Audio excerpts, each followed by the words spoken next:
ہم اپنا آج کا سبق شروع کرتے ہیں۔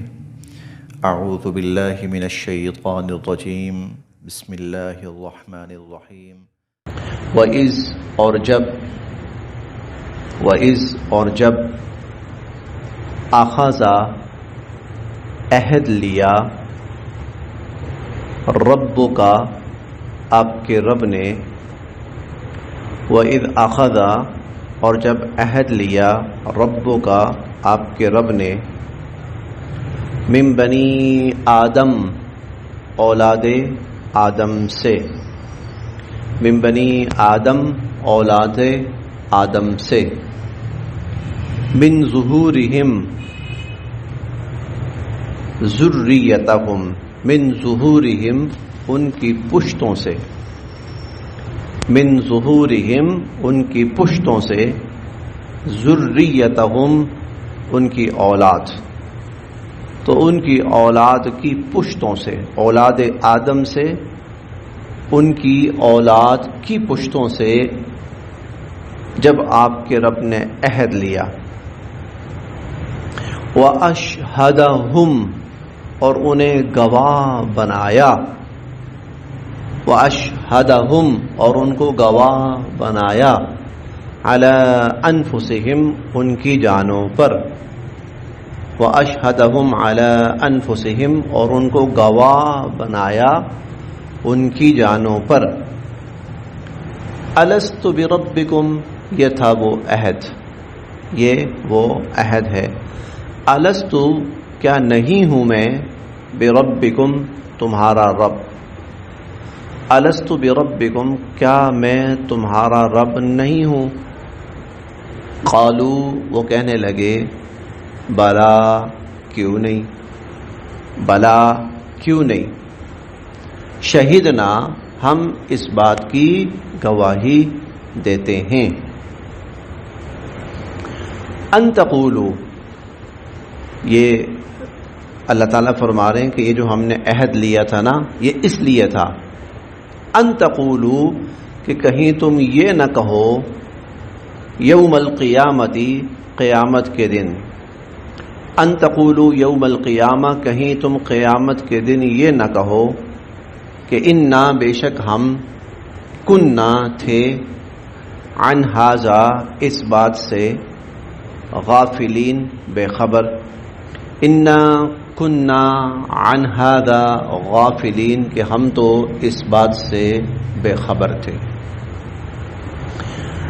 یہ جو واقعہ اس آیت میں بیان ہوا ہے، یہ واقعہ ہے حضرت آدم علیہ السلام کی پیدائش کے بعد کا، یا ان کی تخلیق کے بعد کا۔ اللہ تعالیٰ نے حضرت آدم علیہ السلام کی جتنی بھی اولاد قیامت تک آنی تھی اس سب کو جمع فرمایا، اس سب کو اللہ رب العزت نے اپنی قدرت کاملہ سے جمع فرمایا، یوں کہہ لیں کہ ان کی روحیں، ان کی روحوں کو اللہ نے جمع فرمایا۔ آدم علیہ السلام کی اولادیں، اولادوں کی اولادیں، اولادوں کی اولادیں، ان سب کو، یہ ہے نا کہ من بنی آدم من ظہورہم ذریتہم، اولاد آدم سے اور ان کی اولادوں سے، مطلب ساری انسانیت سے اللہ تعالیٰ نے جمع فرمایا سب کو، سب ارواح کو، انبیاء علیہم السلام کی اور ان کے صحابہ کی اور ایمان والوں کی اور غیر ایمان والوں کی، مطلب بعد میں جو جو ہونا تھا سب کو جمع فرمایا، سب کو اللہ تعالیٰ نے جمع فرمایا، سب موجود، اللہ تعالیٰ کی ذات سامنے موجود۔ وہاں اللہ تعالیٰ نے اپنی ذات کا تعارف کروایا، اور اس تعارف کا لب لباب اور خلاصہ یہ تھا کہ تمہیں پیدا کرنا، تمہیں زندگی دینا، تمہیں روح دینا، تمہیں موت دینا، تمہیں رزق دینا، تمہیں نفع نقصان دینا، یہ سارے اختیارات میرے ہاتھ میں، میں ہوں تمہارا رب، میں تمہارا رب ہو۔ تو بتاؤ تم اس میری حیثیت کو تسلیم کرتے ہو یا نہیں؟ تو سب نے کہا بلا بلا بلا بلا یا اللہ، بالکل، کیوں نہیں، ہم آپ کا رب ہونا، آپ کا خالق ہونا، آپ کا مالک ہونا، آپ کا رازق ہونا، آپ کا شافی ہونا، آپ کا نفع نقصان کا اختیار رکھنا، ہم آپ کی ہر صفت، ہر اختیار اور آپ کی ربوبیت، ہر چیز کو ہم تسلیم کرتے ہیں۔ ہاں بلا بلا بلا بلا، شہیدنا، ہم گواہی دیتے ہیں۔ چنانچہ اللہ تعالیٰ کی ذات کا تعارف، اللہ تعالیٰ کی ذات کی معرفت، یہ سب کچھ ہو جانے کے بعد اللہ تعالیٰ نے ساری ارواح کو دوبارہ اپنی اپنی جگہ پہ بھیج دیا، سب کو، ساری ارواح کو اپنی اپنی جگہ بھیج دیا۔ اب یہ جو بھی روح پیدا ہوتی ہے، جب پیدا ہوتی ہے تو وہ اسی عہد کے اوپر ہوتی ہے، ابھی تک وہ پھری نہیں ہے۔ جب وہ روح پیدا ہوئی ہے نا، ابھی تک وہ پھری نہیں ہے، ابھی تک وہ اسی عہد پر تھی، ابھی تک وہ روح اسی عہد پر ہے۔ اس لیے حضور علیہ الصلوۃ والسلام فرماتے ہیں کل مولود یولد علی الفطرہ، ہر بچہ فطرت اسلام پر پیدا ہوتا ہے، کیونکہ وہ اسی عہد پر کہ اس نے اللہ کو رب مانا ہوا ہے، خالق، مالک، رازق، ساری صفات کا حامل اس نے عامر اللہ کو مانا ہوا ہے، پیدا ہوتا ہے تو اس کیفیت پر۔ پھر حضور علیہ الصلوۃ والسلام فرماتے ہیں وَأَبَوَاهُ يُحَوِّدَانِهِ أَوْ يُنَصِّرَانِهِ أَوْ يُمَجِّسَانِهِ، پھر آگے والدین ہوتے ہیں جو اس کو یہودی بنا دیتا ہے، کوئی عیسائی بنا دیتا ہے، کوئی مجوسی بنا دیتا ہے۔ تو جب انسان پیدا ہوتا ہے تو اسی اللہ کے عہد پر پیدا ہوتا ہے۔ اب دنیا میں جو انبیاء علیہم السلام آتے ہیں نا، تو ان کا سب سے بڑا مقصد یہ ہوتا ہے بھائی تم اللہ سے عہد کر کے آئے ہو، ہم تمہیں وہی عہد یاد کروانے آئے، وہاں تم نے تسلیم کیا۔ فطرتاً ہر انسان کے اندر کسی خالق کی معرفت موجود ہے، فطرتاً موجود ہے ہر انسان کے اندر۔ ذرا سا اگر اس کو اچھا مناسب ماحول مل جائے تو وہ اس کائنات کا خالق اور اس کو مانتا ہے، وہ فطرتاً ہر انسان کے اندر۔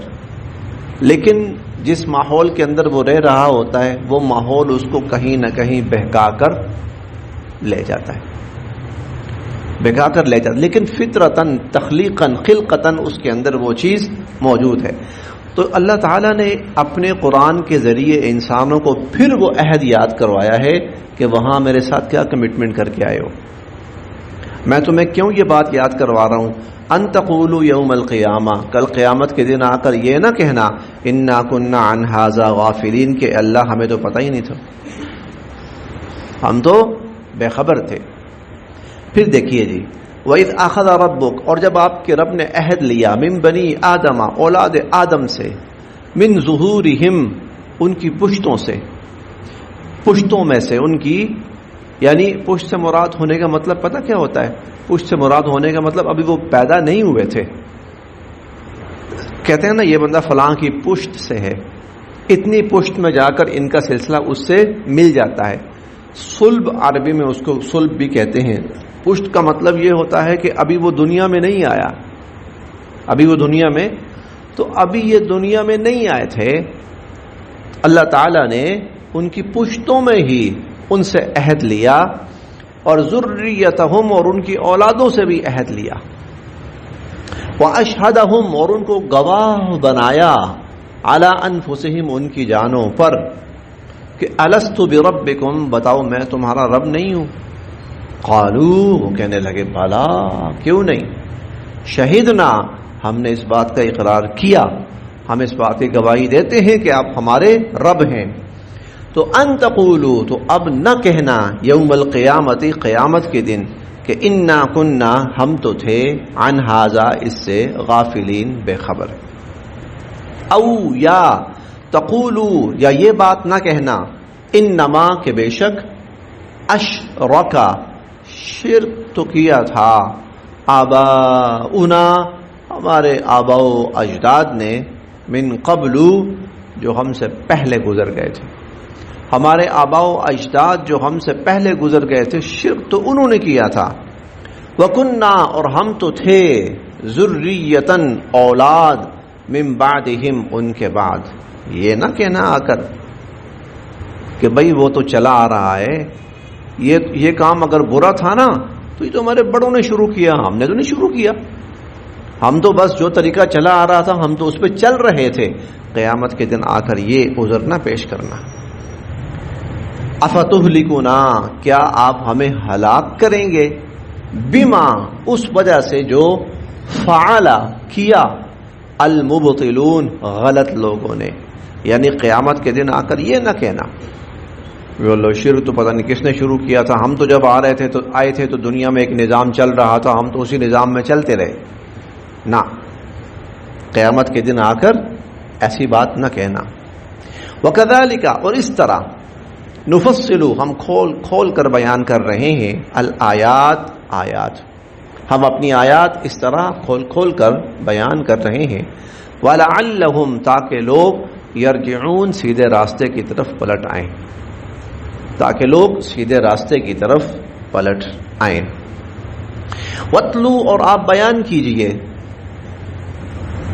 وَاتْلُو اور آپ بیان کیجئے علیہم ان پر, نبأ واقعہ, آپ بیان کیجئے ان پر واقعہ, الذی اس شخص کا, آتیناہ جس کو ہم نے دے رکھی تھی, آیاتنا اپنی آیات, جس کو ہم نے اپنی آیات دے رکھی تھی. فانسلخ منہا, انسلخ, سلخ اس کا مطلب ہوتا ہے کھال اتارنا یا پٹا گلے سے اتار دینا, کھال اتار دینا یا پٹا گلے سے اتار دینا. سلخ کا مطلب یہ ہوتا ہے. فانسلخ منہا اس نے ہماری آیات ساری اتار کر رکھ دی, اس نے ہماری آیات ساری اتار کر رکھ دی. فَأَتْبَعَهُ اس کے پیچھے لگ گیا, الشیطان شیطان اس کے پیچھے لگ گیا. فَقَانَ بس وہ ہو گیا, من الغاوین گمراہ, وہ شخص گمراہ ہو گیا. یہ شخص کا واقعہ یہاں بیان کیا جا رہا ہے تو اس کا نام مفسرین کرام اور مؤرخین نے بلعم بن باعورہ لکھا ہے. بلعم بن باعورہ اس کا نام. یہ حضرت موسیٰ علیہ السلام کے زمانے میں کسی علاقے میں کوئی بزرگ تھا, مستجاب الدعوات, بہت نیک بزرگ تھا. فلسطین کے علاقے میں یہ کوئی نیک انسان تھا. اچھا, وہ جو علاقہ تھا وہ تھا بت پرستوں کا, مشرکین کا علاقہ تھا. موسیٰ علیہ السلام کو حکم ہوا کہ آپ اپنی فوج کو لیجئے اور اس علاقے کو فتح کیجئے, جہاد کریں اور اس علاقے کو فتح کریں. موسیٰ علیہ السلام جب جہاد کرنے کے لیے اس علاقے میں پہنچے تو وہاں کے بادشاہ نے یا جو بھی گورنر تھا تو اس نے ان سے کہا کہ آپ بزرگ ہیں, آپ دعا کریں, آپ موسیٰ علیہ السلام کے خلاف دعا کریں. یعنی اس نے تو یہ کہا نا کہ دیکھیں جی ہمارے شہر پہ بڑی آفت آ رہی ہے تو آپ نیک بندے ہیں تو آپ دعا کریں, کوئی عمل بتائیں, کوئی دعا کریں. تو اس نے کہا بھائی وہ جو آ رہے ہیں نا وہ اللہ کے نبی ہیں, میں دعا نہیں کر, ان کے خلاف میں ہاتھ نہیں اٹھا سکتا. تو اس نے پھر بڑے ہیلے بہانے, لالچ, رشوت وغیرہ وغیرہ کر کے کسی نہ کسی طرح اس کو راضی کر لیا. اس نے ہاتھ اٹھایا بد دعا کرنے کے لیے, بد دعا کرتا, لیکن اللہ کی طرف سے اس کی زبان سے موسیٰ علیہ السلام کے حق میں دعا نکلتی. بڑا تنگ پریشان ہوا. پھر اس نے کہا ایسا کرو کہ یہ جو بنی اسرائیلی آ رہے ہیں نا, یہ جو فوج ہے, تو اپنی عورتیں ان میں گھسا دو, اپنی عورتیں ان میں. اگر یہ لوگ ان عورتوں کے ساتھ مشغول ہو گئے نا تو پھر بے فکر ہو جاؤ, پھر یہ تم پر غالب نہیں آ سکتے. یہ جو بنی اسرائیل آ رہے ہیں نا اپنی عورتیں ان کے اندر گھسا دو. چنانچہ بادشاہ کو یہ چیز پسند آئی, اس نے عورتیں اکٹھے کی اور بنی اسرائیل کی فوج کے اندر گھسا دی. بنی اسرائیل ان کی طرف راغب ہو گئے اور اس کی وجہ سے پھر بنی اسرائیل کو اس علاقے میں فتح نہیں ہو سکی. یہ تو خیر معاملہ ہوا. لیکن یہ جو شخص جس کو اللہ رب العزت نے اتنا بڑا عہدہ مرتبہ دے رکھا تھا کہ وہ مستجاب الدعوات تھا، ہاتھ اٹھاتا تھا تو دعائیں قبول ہوتی تھیں، وہ دنیا کے لالچ میں آ کر، دنیا کے مفاد میں آ کر اس نے اپنا ایمان برباد کر لیا.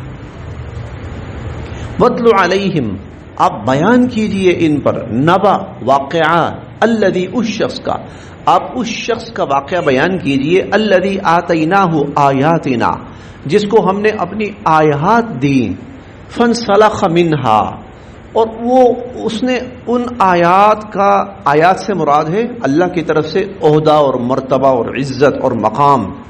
ہم نے اس کو اتنا بڑا عزت مقام دے رکھا تھا، اس نے وہ سارا اتار کے پھینک دیا، اس نے وہ سارا اتار کر پھینک دیا. فَأَتْبَعَهُ الشَّيْطَانُ، شیطان اس کے پیچھے لگ گیا. فَكَانَ مِنَ الْغَابِينَ، اور وہ گمراہ ہو گیا. وَلَوْ، اور اگر، شئنا، ہم چاہتے، لَرَفَعْنَاهُ، تو ہم اس کا درجہ بلند کرتے اور بلند کرتے، بِهَا، ان آیات کے ذریعے. ہم چاہتے تو ہم اس کا درجہ اور بلند کرتے. وَلَكِنَّهُ، اور لیکن وہ، اخلدا، جھک گیا، الی الارض، زمین کی طرف. لیکن وہ زمین کی طرف جھک گیا. زمین کی طرف جھکنے سے مراد وہ مفادات کے پیچھے پڑ گیا، لالچ میں آ گیا. واتبع، اور وہ پیچھے لگ گیا، ہوا، اپنی خواہشات کے. وہ اپنے مفادات اور اپنی نفسانی خواہشات کے پیچھے لگ گیا. فمثلہ، یہ جو واقعہ اللہ تعالیٰ بیان فرما رہے ہیں، نام نہیں لیا اللہ تعالیٰ نے، لیکن ایک اللہ تعالیٰ نے منظر بیان کیا ہے کہ اللہ کسی کو دین دے اور عزت دے، اور اللہ تعالیٰ کسی کو کسی پر اپنا خاص کرم فرمائے، اس کے بعد وہ بندہ دنیا کے لالچ میں پڑ جائے، دنیا کے مفادات کے پیچھے پڑ جائے، تو اللہ کے ہاں اس کا مقام اور اس کی حیثیت کیا ہوتی ہے، وہ اگلی آیات میں آ رہی ہے. یہ پوری امت مسلمہ کا معاملہ ہے، مجموعی طور پر، انفرادی طور پر نہیں، مجموعی طور پر اللہ نے ان کو اسلام دیا، قرآن دیا، حضور علیہ الصلوۃ والسلام کی سیرت دی، اللہ تعالیٰ نے پوری امت مسلمہ کو. لیکن امت مسلمہ کیا ہوئی؟ انفرادی طور کو چھوڑ کر مجموعی طور پر اخلدا الی الارض، مفادات کے پیچھے، خواہشات نفسانی کے پیچھے پڑ گئی امت مسلمہ. اگر وہ اپنے اس مرتبے پر قائم رہتے تو اللہ ان کا درجہ اور بلند کرتے، اللہ ان کا مقام اور ان کی عزت میں اور اضافہ فرماتے. وَلَكِنَّهُ أَخْلَدَ إِلَى الْأَرْضِ، لیکن وہ شخص زمین کی طرف جھک گیا، زمین، مفادات. وَاتَّبَعَ هَوَاهُ، اپنی خواہشات کے پیچھے لگ گیا. تو فَمَثَلُهُ، تو پھر اس کی جو مثال ہے، كَمَثَلِ الْكَلْبِ، کتے کی طرح ہے. فَمَثَلُهُ كَمَثَلِ الْكَلْبِ، اللہ کی طرف سے ملا ہوا دین، اللہ کی طرف سے ملی ہوئی عنایات کو چھوڑ کر جو دنیا کے 4 پیسوں پہ مر مٹے، دنیا کی چند چیزوں پہ، تو فَمَثَلُهُ كَمَثَلِ الْكَلْبِ، اس کی مثال کتے جیسی ہے.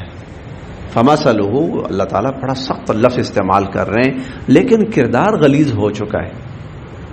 کردار غلیظ، جس کو چنا گیا ساری انسانیت کی ہدایت کے لیے، اس کو چنا گیا ساری انسانیت کی ہدایت کی رہنمائی کے لیے، اور وہ لگ جائے عورتوں کے پیچھے، اور وہ لگ جائے وہ زمین اور جائیداد اور پیسہ اور رشوت اور سود اور لوٹ مار اور شراب اور ان چیزوں کے پیچھے. فَمَثَلُهُ كَمَثَلِ الْكَلْبِ، پھر اس کی مثال کتے جیسی ہے. ان تحمل علیہ، اگر تم کوئی چیز پھینکو اس پر، یلہف، وہ تب بھی ہانپتا رہے گا. او تترکہ، یا اس کو ویسے ہی چھوڑ دو، یلہف، وہ پھر بھی ہانپتا رہے گا.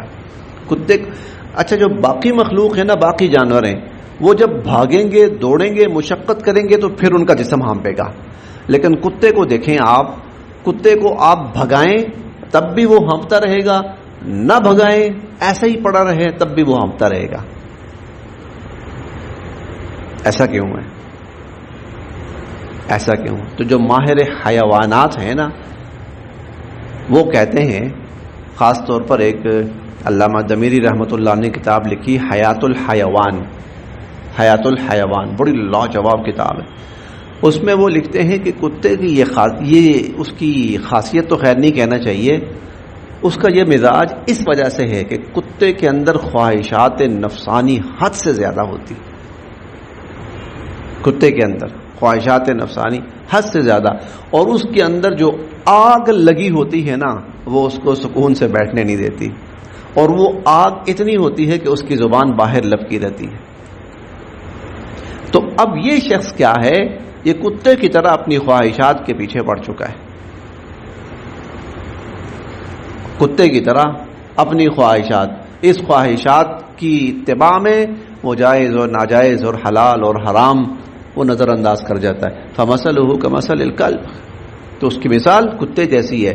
ان تحمل علیہ، اگر تم اس کو دھتکار دو، یلہس، وہ تب بھی ہانپتا رہے گا، او تترکہ، یا اس کو ویسے چھوڑ دو، یلہس، وہ پھر بھی ہانپتا ہی رہے گا.